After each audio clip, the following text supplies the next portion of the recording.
সমস্যা। এবং আগেও বলা হয়েছিল পাকিস্তান ম্যাপ থেকে বেরিয়ে যাবে, ম্যাপ থেকে পাকিস্তানটা বেরিয়ে যাবে, এটা বারবার বলা হয়েছে।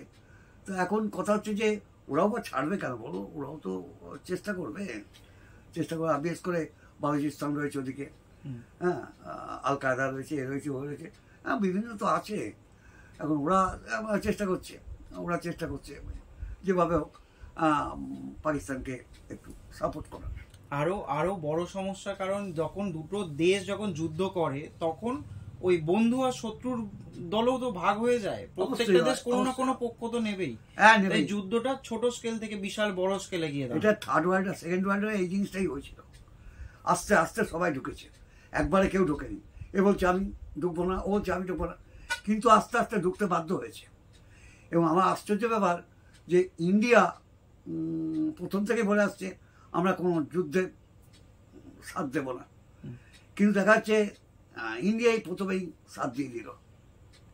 এখন এটা কি হয় দেখো, এটা বলা শক্ত, খুব শক্ত বলা, হট করে বলা যাবে না। এবং পাকিস্তান পুরোপুরি ভাবে যে চায়নার মদত যেটা পায় সেইটাই, চায়না আর কিছু এখন তো মানে নিউক্লিয়ার আর তো কিছু নেই, আজ কিচ্ছু নেই, এখন নিউক্লিয়ার ছাড়া এইটাই একটাই রাস্তা খোলা আছে, কে কাকে নিউক্লিয়ার মারবে এটাই। আমার হাতে এত আছে, ওর হাতে এত আছে, ও হাতে এত, এই এখন নিউক্লিয়ার টেস্ট হবে, টেস্ট বলতে পারো, হলে হয়তো অনেক ক্ষয়ক্ষতি হয়ে যাবে। বহু বছর ধরে পাকিস্তান ইন্ডিয়া থেকে নিউক্লিয়ার ওয়েপন্স এর দিক থেকে এগিয়ে ছিল, কিন্তু রিসেন্টলি ইন্ডিয়া পাকিস্তানকে টপকে গেছে।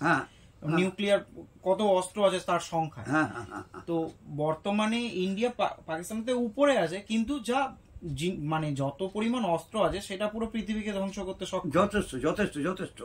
এবং সব থেকে বড় জিনিস গুরুদেব, এই জিনিসটা যখন পুরো ইন্ডিয়া পাকিস্তানের মধ্যে যখন এই ঘটনাটা চলছে, সেই মুহূর্তে বাংলাদেশে এই সময়টা ইলেক্টেড, ওখানে তো কোনো ভোটের মাধ্যমে মানে চুজ করা হয়নি এখন যিনি নেতৃত্বে আছেন, তো তিনি তো বহু আগে থেকে বুঝিয়েই দিয়েছেন তিনি ইন্ডিয়ার অ্যান্টি, এটা বটে, তো ইন্ডিয়ার পক্ষই নয়, তিনি বুঝিয়ে দিয়েছেন পাকিস্তান ওদের এখন, পাকিস্তান ওদের এলাই, ওদের বন্ধু, এটা বলে দিয়েছে। এবং বর্তমানে শোনা যাচ্ছে বাংলাদেশ চায়নার সাথেও কন্ট্যাক্ট করার চেষ্টা করছে, যাতে পরবর্তীকালে ওই যুদ্ধেতে তারাও প্রত্যক্ষভাবে অংশগ্রহণ করতে পারে। এটা তো এই যে বাংলাদেশে কি আছে তুমি আমাকে বলো, বাংলাদেশে কি আছে, পাকিস্তানি বা কি আছে? টাকা পয়সা কিছু নেই, জিনিসের দাম হু করে বাড়ছে, হ্যাঁ, কিন্তু কি করবে, উপায় নেই, ওদের এই যুদ্ধটা করতেই হবে। এবং সবচেয়ে বড় কথা, মোদিকেও যুদ্ধ করতে হবে, নাহলে মোদির গতি থাকবে না।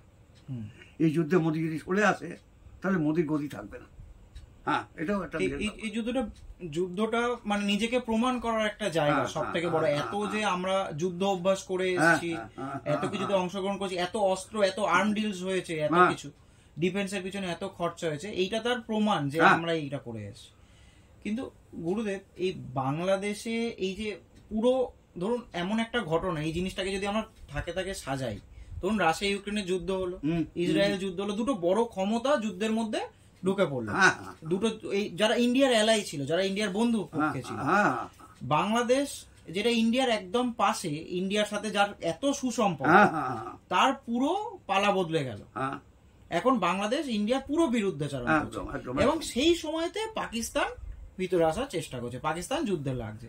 তো এই ঘটনাটা পুরো যদি আমরা একটা ছকে হিসাবে ধরি, ইন্ডিয়ার প্রতিটা বন্ধুকে ব্যস্ত করে রেখেছে, এবং ইন্ডিয়াকে এবার মানে ট্র্যাপের মধ্যে ধরেছে। কিন্তু কথা হচ্ছে যে পারবে না, কারণ ইন্ডিয়া যদি সত্যি কথা বলতে কি বাংলাদেশকে সাহায্য না করে, না খেতে পেয়ে মরবে, ঠিক আছে না? আর দেখো পাকিস্তানকে জল বন্ধ করে দিয়েছে, এর একটা বিরাট মানে ভারতের পক্ষে সাফল্য বলতে পারো। হ্যাঁ, আর জল না খেতে এবং মরে যাবে ওরা, জল বন্ধ করে বেশি পরিমাণে জল ছেড়ে আবার বন্যার দুদিক থেকে করেছে, এটা প্ল্যান ওয়াইজ করা হয়েছে, খুব প্ল্যান ওয়াইজ করা। এবং রিসেন্টলি গুরুদেব আরো একটা ঘটনা, যে বাংলাদেশের মধ্যে থেকে এই মানে যে ভারতবর্ষের যে এমন ম্যাপ, পশ্চিমবঙ্গ থেকে তো আমরা ওই যে একটা শিলিগুড়ির ওখান থেকে, শিলিগুড়ির ওখান থেকে আমরা তো ওই 7 সিস্টার্স এর সাথে, মানে ওই যে 7টা যে রাজ্য, ওদের সাথে তো আমরা কানেক্টেড।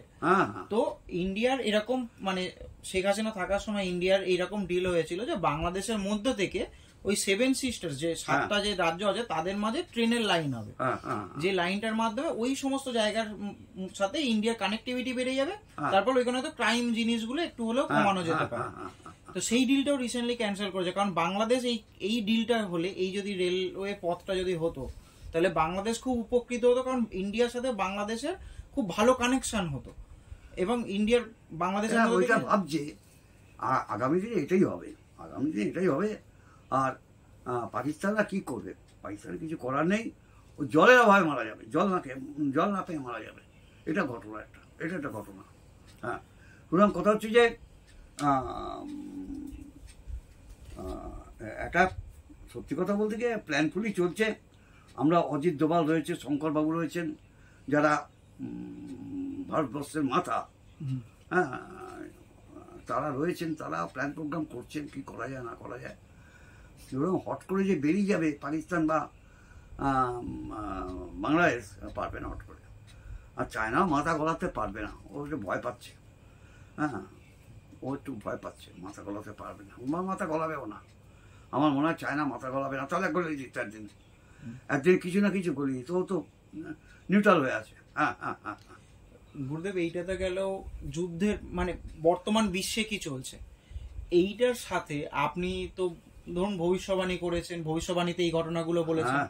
রিসেন্টলি এই যে চিল যে নিয়ে চলে, এখন এরা তো অনেক কিছু বলছে, চিল নয়, এটা গরুর ধ্বজ, গরু নিয়ে গেছে অমুক তমুক, এটা ওটা সেটা। আমি বলছি এটা নয়, এটা অশনি সংকেত। আবার বলছি এটা অশনি সংকেত, এবং খুব একটা ভালো সাইন নয়। মানে জগন্নাথ মন্দির থেকে পৃথিবীর ধ্বংসের সংকেত আসছে, প্রতি মুহূর্তে আসছে, রক্ত পড়ছে, করছে, অনেক কিছু হচ্ছে, যেগুলো আমরা সবটা জানতে পারছি না, যখন বলছে তখন জানছি আমরা। তো এখন কথা হচ্ছে যে তারপরে মমতা এখানে আবার আর একটা মন্দির করলো। তো এইগুলো দিয়ে কী বোঝাতে চাইছে বলো, কী বোঝাতে চাইছে বলো? হ্যাঁ, এটাও যা করলো, ভবিষ্যতে হয়তো একটা টুরিস্ট স্পট হয়ে যাবে, এইটাই হবে, আর কি, অন্য কিছু হবে না। হ্যাঁ, উড়িষ্যার মন্দির টুরিস্ট স্পটের থেকেও অনেক বড় ভূমিকা পালন করে এবং অনেক বড় মানে বহন করে। আরে বাবা, অনেক অনেক, কারণ ওর পুরো মন্দিরের প্রত্যেকটা দিক যদি কেউ ঘুরে দেখে, প্রত্যেকটা জায়গার আলাদা আলাদা বৈশিষ্ট্য এবং আলাদা আলাদা কারণ রয়েছে মন্দিরের প্রত্যেকটা জিনিসে। না, এখানে তো সেসব কিছু নেই। আর মেন কথা কি জানো, মানে জগন্নাথ দেবের বুকের ভেতর যেটা আছে ব্রহ্ম পদার্থ, এটা আজ থেকে 5000 বছর আগে থেকে চলছে, ঠিক আছে? এই জলেও ক্ষয় হবে না, আগুনেও পোড়াতে পারবে না, এমন একটা ব্রহ্ম পদার্থ কৃষ্ণের, এমন একটা ব্রহ্ম পদার্থ যেটা রয়েছে। কিন্তু এই পুরীর মন্দিরে, এই জগন্নাথ, এই দীঘার মন্দিরে কি আছে বলো? অসম্ভব ব্যাপার, অসম্ভব ব্যাপার। যাই হোক, সেটা তাদের ব্যক্তিগত ব্যাপার, মানুষের ব্যক্তিগত ব্যাপার, আমার জানার দরকার নেই, আমি বলতেও চাই না কোনো কথার ব্যাপারে। তবে একটা জিনিস আমি জানি, যে জগন্নাথ মন্দির পুরীর যে ব্রহ্ম পদার্থটা আছে, সেটা কোথাও, পৃথিবীর কোথাও নেই। হ্যাঁ হ্যাঁ হ্যাঁ হ্যাঁ। তো গুরুদেব, এই যে মানে আমি এই কারণে এটা,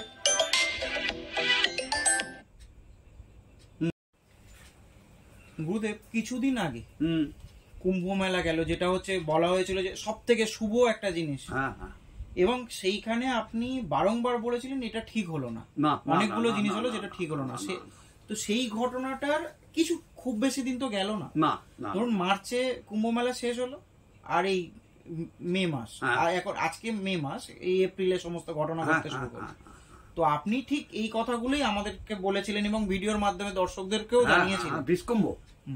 বিষ্কুম্ভ যোগ, এটাকে আমরা, ওরা বলছে 144 বছর, আমি তো সব বিশ্বাস করি না।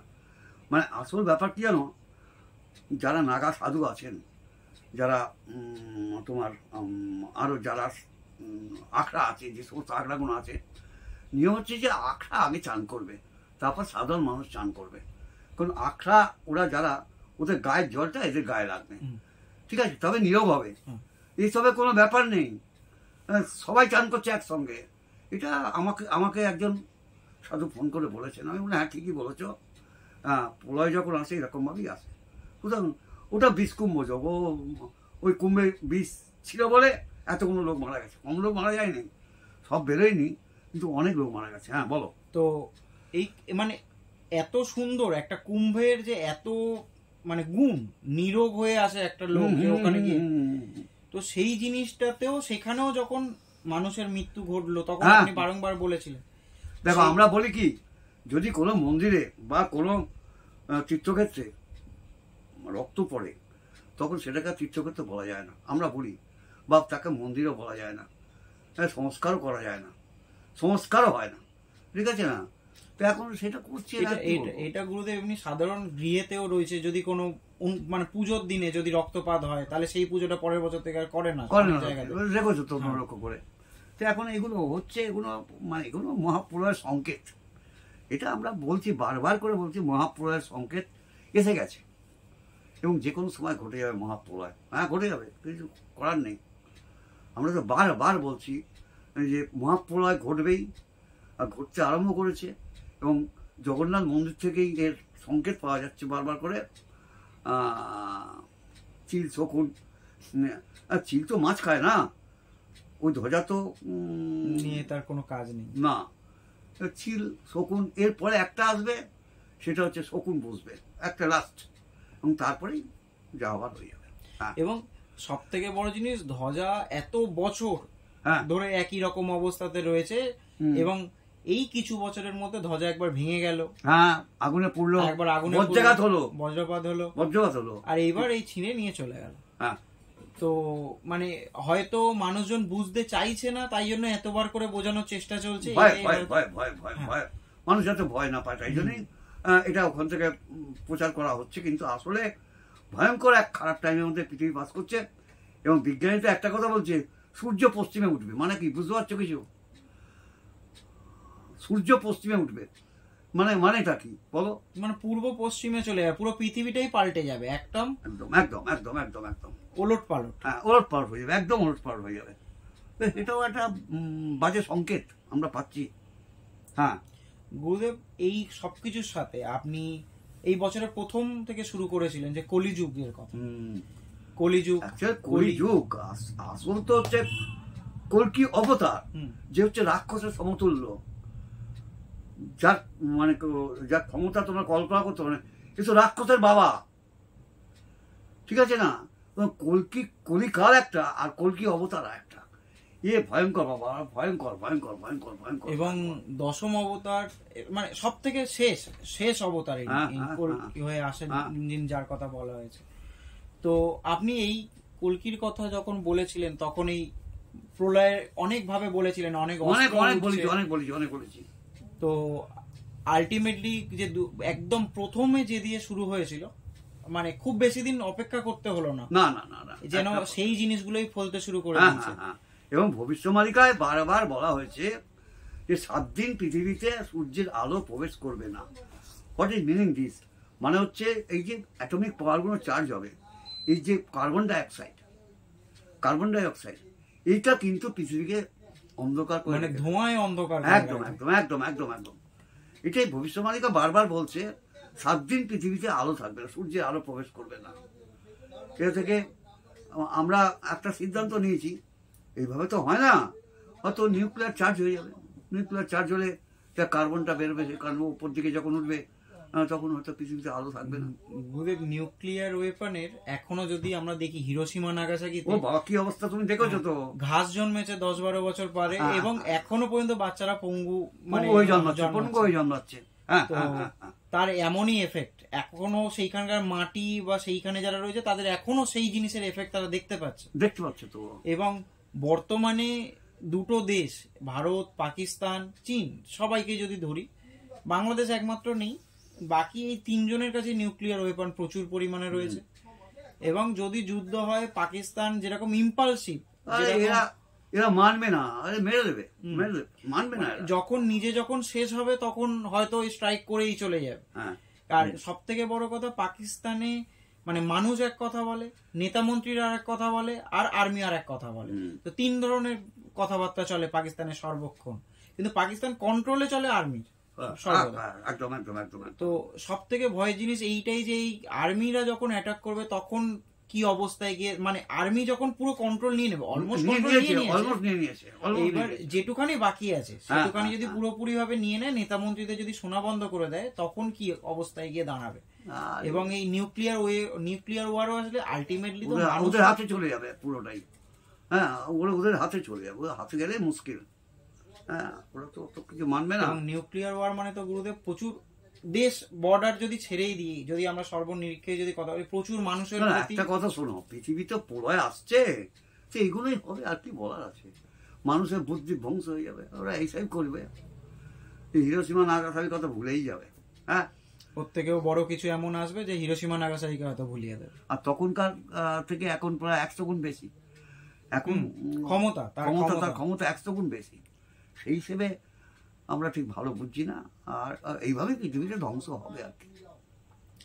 হ্যাঁ গুরুদেব, একটা ছোট্ট কথায় এই ভিডিও শেষ করব, যে একমাত্র জিনিস যেটাই নিউক্লিয়ার যুদ্ধ থেকে বাঁচতে পারে সেটা হচ্ছে আরশোলা।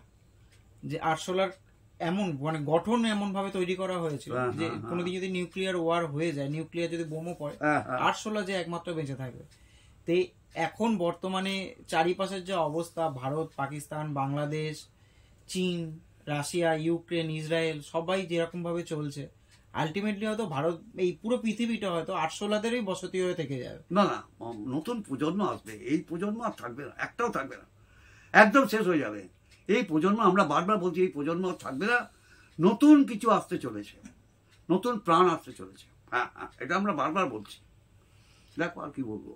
তো আজকে এই পর্যন্তই, আবার অন্য টপিক নিয়ে অন্য দিনে আমরা হাজির হব নতুন একটা ভিডিওতে। প্রণাম গুরুদেব। হ্যাঁ, প্রণাম বাবা, প্রণাম বাবা, প্রণাম বাবা।